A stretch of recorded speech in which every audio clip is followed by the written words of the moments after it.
Участвуют на танках Т-72Б3, а вот и страны, которые участвуют в этом заезде: Венесуэла, Сирия, Монголия и Вьетнам.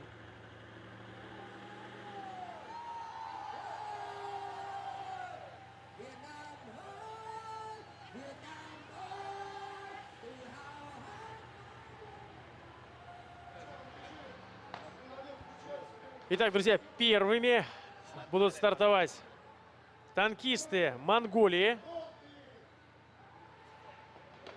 И прямо сейчас вы видите судейскую вышку. Дает команду главный судья соревнований. Пора начинать движение. Да, команда получена. Отправляется танк Монголии по трассе конкурса «Танковый биатлон». Ну что ж, пожелаем удачи. Был, так сказать, перерыв, вынужденный перерыв. Можно было отдышаться, получить дополнительные указания от своих тренеров, быть может. И уже сейчас, проведя небольшую работу над ошибками, продолжит движение по трассе конкурса.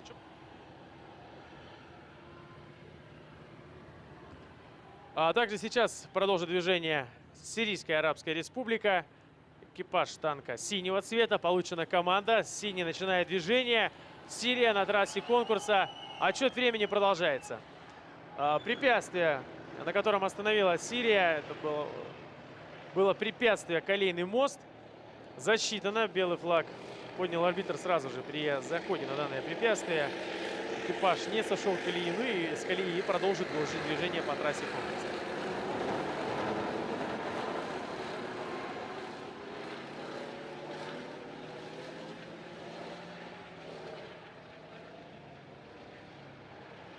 Итак, сборная Монголии выходит сейчас на участок загрузки боеприпасов и ведения боевой стрельбы. После преодоления 3 препятствий будет ожидать стрельба по мишени номер 9, ручной противотанковый гранатомет.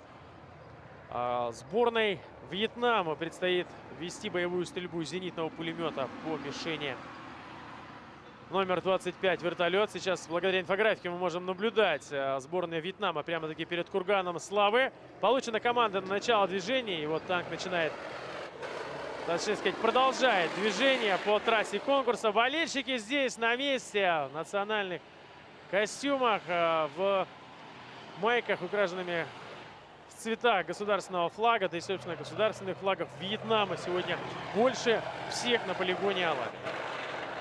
Преодолевает препятствие колейный мост и продолжает движение. Впереди гребенка. Если вспомнить прошлый год, то сразу же после гребенки находилось препятствие участок мины в взрывном заграждении. В этом году препятствие переместилось с целью усложнения трассы. И теперь оно находится с другой стороны дистанции перед Бродом. Сирийская Арабская Республика. Препятствие Искар. С легкостью сбирается танк Т-72Б3. Я напоминаю, 840 лошадиных сил мощность двигателя танка Т-72Б3. Китайская команда выступает на своих танках. Тип 96Б, очень схожий с российским танком. Но вместе с тем мощность заявлена больше 1000 лошадиных сил против 840 лошадиных сил на Т-72Б3.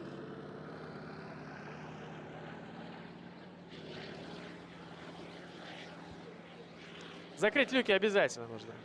Это условие, и это прописано в правилах конкурса. Мишень в поле, дальность 700 метров до цели.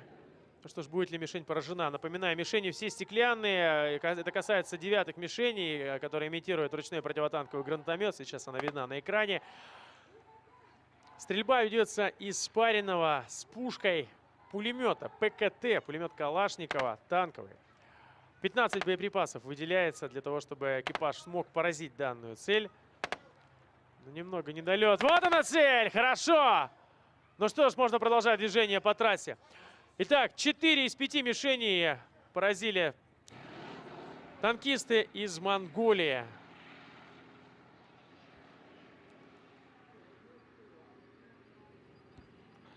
Сирийская Арабская Республика будет выполнять ту же самую задачу, которую сейчас успешно выполнил наводчик-оператор монгольской сборной. Ведет поиск цели. 6 боеприпасов из 15 выделяемых для выполнения данной огневой задачи с трассирующими пулями. И в ходе ведения стрельбы трассирующие пули как раз-таки помогают наводчику-оператору скорректировать свою стрельбу выше, ниже. Он видит попросту, куда летят трассы. Если не попадает, то может взять выше, ниже. А также наблюдает визуально с судейской вышки тренер и судья конкурса от соответствующей стороны. И по радиоэфиру может скорректировать огонь. Но вот сейчас как раз-таки, по всей видимости, подсказал своему наводчику-оператору, справился с задачей. Сирийская сборная, сирийские болельщики, не скрывая своей радости ни на секунду, продолжает восхищаться работой своего экипажа. Это второй экипаж, продолжается заезд. Напомню, сирийская сборная, первый экипаж выступил с результатом 39 минут и 35 секунд. Ну а на данный момент позади 25 минут и 42 секунды.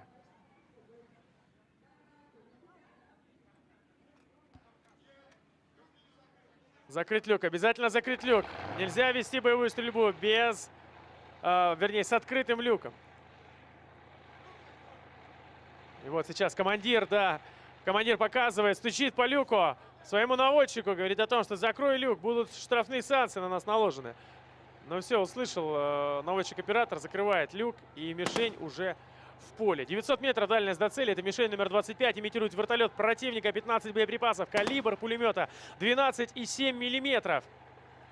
Короткими очередями. Направляет сейчас прямо в цель командир танка вьетнамской сборной, капитан Фуанг Ань Кюонг. Блестящая работа. Можно продолжать движение по трассе конкурса мимо штрафного круга. А у вьетнамской сборной еще один круг впереди предстоит, и еще одна огневая задача. В индивидуальном зачете каждый экипаж преодолевает 3 круга. На каждом круге одна огневая задача. В эстафете, которую мы все ждем с нетерпением, начнется эстафета с 31 августа. Экипажам придется проходить уже по 4 круга. Помимо кругов с огневыми задачами, один круг дополняется еще и скоростной, без стрельбы. Плюс ко всему в эстафете участвуют все 3 экипажа команды. Выполнил задачу 4 кругов. Первый экипаж передает эстафету второму. Выполнил второй, передает эстафету третьему. И третий, уже выполнив все задачи эстафеты, финиширует. И фиксируется общее время команды. С первого дивизиона в эстафету пройдут 8 команд. Я напоминаю, 11 всего в этом году в первом дивизионе. Итого 3 команды не смогут поучаствовать в полуфинале. А вот среди 8 команд состоится настоящая борьба танковых гладиаторов за прохождение в финал. Финал 3 и 4 сентября. 3 сентября финал 2 дивизиона. 4 сентября золотой финал танкового биатлона 2021 года. 7-х армейских международных игр. Продолжает расти как география армейских международных игр, так и количество стран-участниц, принимающих участие в армии. Впервые в 2015 году состоялись армейские международные игры. Отцом их стал как раз-таки конкурс «Танковый биатлон». Сборная Монголии приближается к финишу. Итак, встречает сейчас группа болельщиков на трибунах. Ну и, конечно же, судья, тренер, глава делегации Монголии здесь сегодня поддерживает свою команду. И вот 5, 4, 3, 2, 1, финиш! 27 минут и 5 секунд. Это лидеры заезда. 27:05.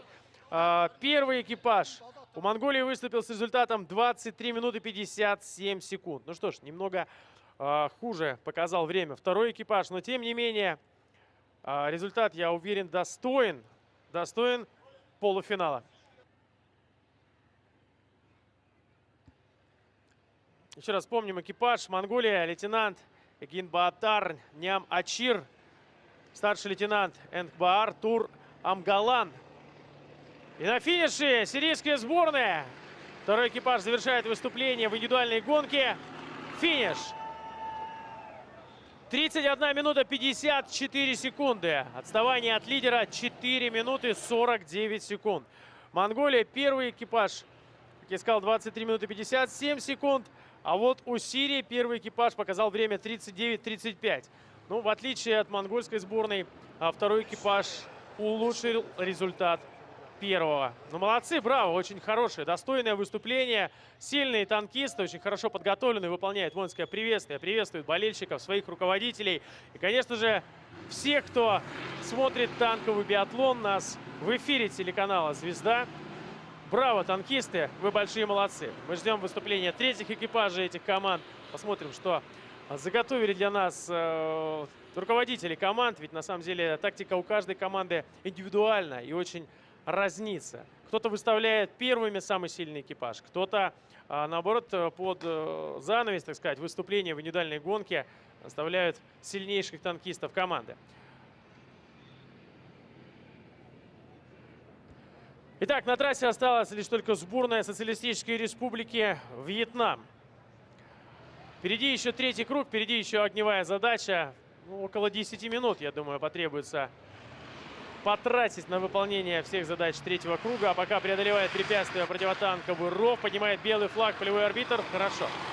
Замечаний не было.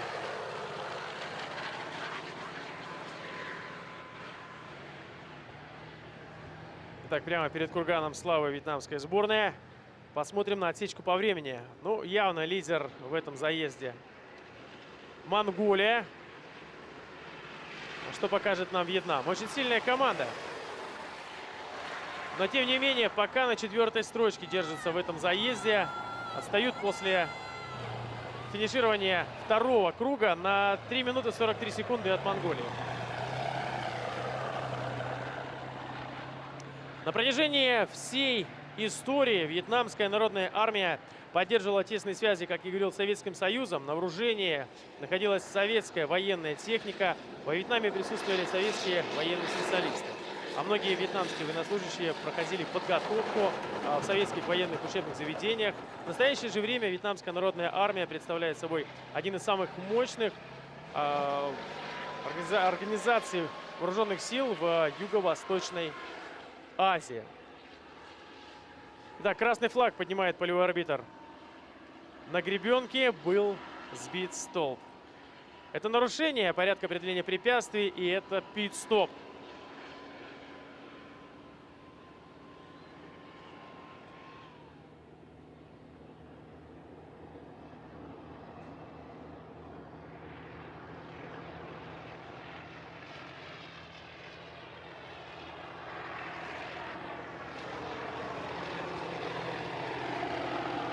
Итак, впереди два препятствия. Одинаковых препятствия. Это два косогора. И вот повтор сейчас, внимание, цепляет, сбивает и разбивает его. Этот ограничительный столб, тем самым зарабатывает себе штрафную площадку. Пит-стоп. Около минуты придется еще затратить вьетнамской сборной. Что ж, нервничает. Нервничает, конечно же, команда и нервничают болельщики. Руководитель команды, тренер, судья. Держаться нужно до самой последней секунды этого заезда. Ни в коем случае не расслабляться. Тем более была возможность немного передохнуть прямо-таки в процессе этого заезда. Очень по грани близко. Очень близко сейчас идет к левым столбам. Но тем не менее проходит, не цепляет. Сейчас эскарп. 90 сантиметров. Бетонная отвесная стена фактически. Нельзя останавливаться. На одном дыхании танкисты преодолевают данное препятствие.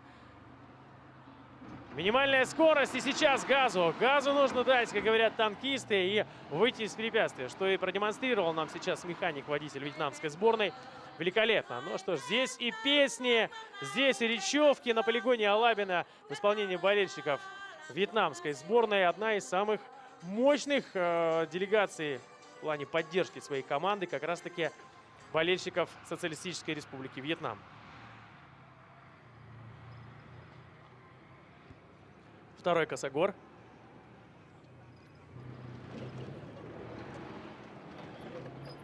Итак, замечаний не было. Пит-стоп. Сейчас отправляет на пит-стоп экипаж вьетнамской сборной главный судья соревнований. Это пит-стоп за нарушение порядка преодоления препятствий гребенка. И вот в исполнении вьетнамской сборной выполнение норматива номер 1 – контрольный осмотр машины.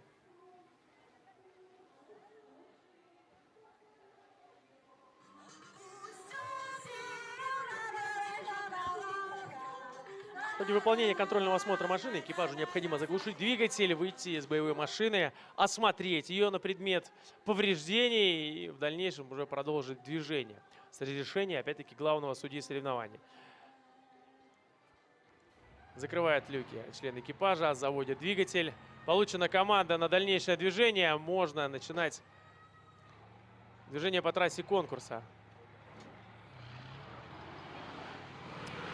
Впереди третья огневая задача. Стрельба по мишени номер 9. Одна мишень в индивидуальной гонке номер 9, ручной противотанковый гранатомет, в отличие от эстафеты. В эстафете будет предложено экипажу 3 мишени номер 9. Боеприпасов будет больше, безусловно, выделено сейчас 15. Также в эстафете добавляется еще одна мишень для стрельбы из зенитного пулемета, противотанковое орудие. А пока построение и загрузка боеприпасов. Наводчик-оператор будет вести боевую стрельбу лейтенант Фам Вань Ань. Итак, сирийская сборная, друзья, скорректировала немного время. Судейская комиссия в режиме онлайн прямо сейчас скорректировала немного время. Это в связи с той задержкой, вынужденной задержкой, которая была в ходе заезда из-за запрета стрельбы. 29-24 пока итоговое время сирийской сборной. Наводчик-оператор ведет поиск цели. Получена команда на открытие огня. Самостоятельно начинает стрелять, как только цель будет обнаружена. Мишень стеклянная. 700 метров дальность до цели. Итак, есть цель! Хорошо, Вьетнам! Молодцы. 4-я мишень поражена из 5. Очень результативный заезд получился. 4 мишени из 5 поразили монгол. 3 мишени из 5 поразили сирийцы. Представители Венесуэлы 5 из 5 закрыли мишени. У Вьетнама уже 4 из 5. Еще раз не устану повторять о том, что танкисты в этом году значительно подготовленнее, чем в прошлом. Все команды, участвующие в танковом биатлоне в этом году, а их 19, участвуют не впервые, за исключением одной единственной — Мали. Мали у нас дебютанты, выступили один раз в индивидуальной гонке. Одним экипажем представлена команда в этом году. Ну, скажем, пробное выступление было у малийской сборной. Надеемся, я думаю, что в следующем году прибудет уже полная команда. Малийцы были представлены курсантами, проходящими обучение в соответствии с международными договоренностями в Дальневосточном высшем общевойсковом командном училище. Итак, прямолинейный участок трассы конкурса. Здесь можно довольно-таки здорово разогнаться. Механик-водитель Чу Ван Тунг ведет боевую машину. Скорость, максимальная зафиксированная скорость 66 км в час. Благодаря GPS-трекерам, установленных внутри боевых машин, мы можем с вами наблюдать и скорость, а также в режиме реального времени местонахождение каждого танка. Ну, сейчас на трассе остался один танк, и остается до финиша уже совсем немного. Главное не нарушить порядка преодоления препятствий. Впереди еще участок минно-взрывном заграждении. Впереди еще брод. Впереди холм и, конечно же, ограниченный проход вместе с противотанковым рвом. 5 препятствий. Спешит механик-водитель. 29 минут. Минута 25 резерв у вьетнамской сборной. И можно будет опередить сборную Венесуэлы. Венесуэла, напомню, на данный момент пока 30 минут и 25 секунд. Итак, дорогие друзья, нас с вами сегодня ждет еще и заезд второго дивизиона. Это будет 4-й заезд, в котором сойдутся экипажи Таджикистана, Абхазии, Южной Осетии и Катара.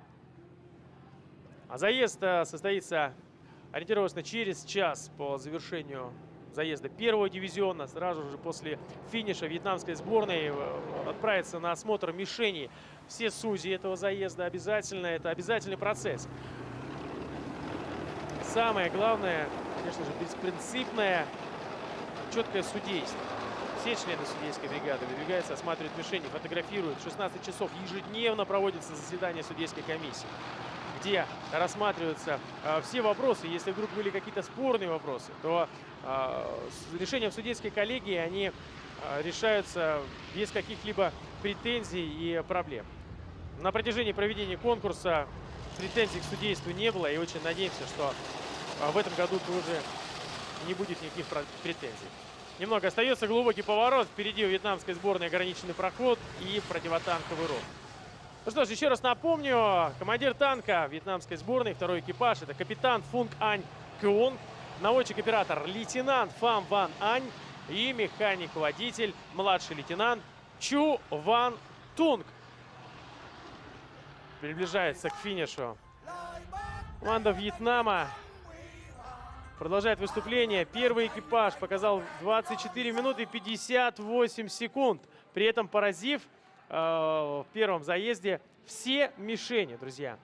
Поэтому у первого экипажа вьетнамской сборной получилось выступление немного лучше.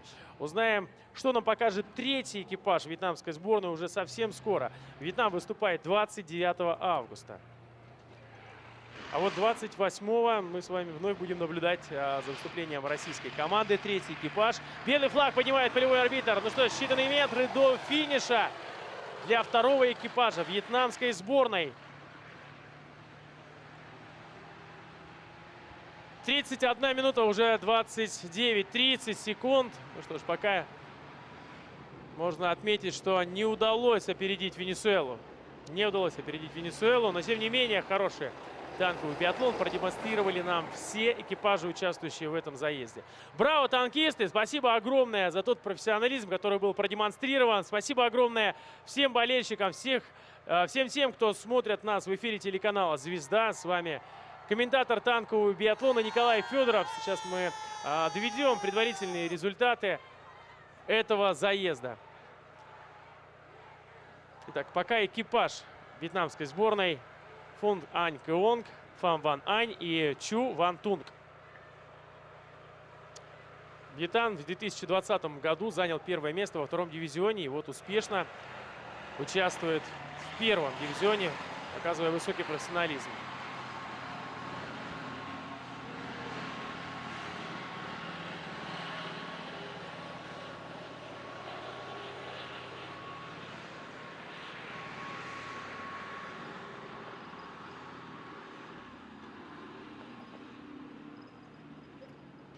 Развивается над полигоном Алабина флаг вьетнамской сборной в руках наводчика-оператора команды. Ну, молодцы. Браво.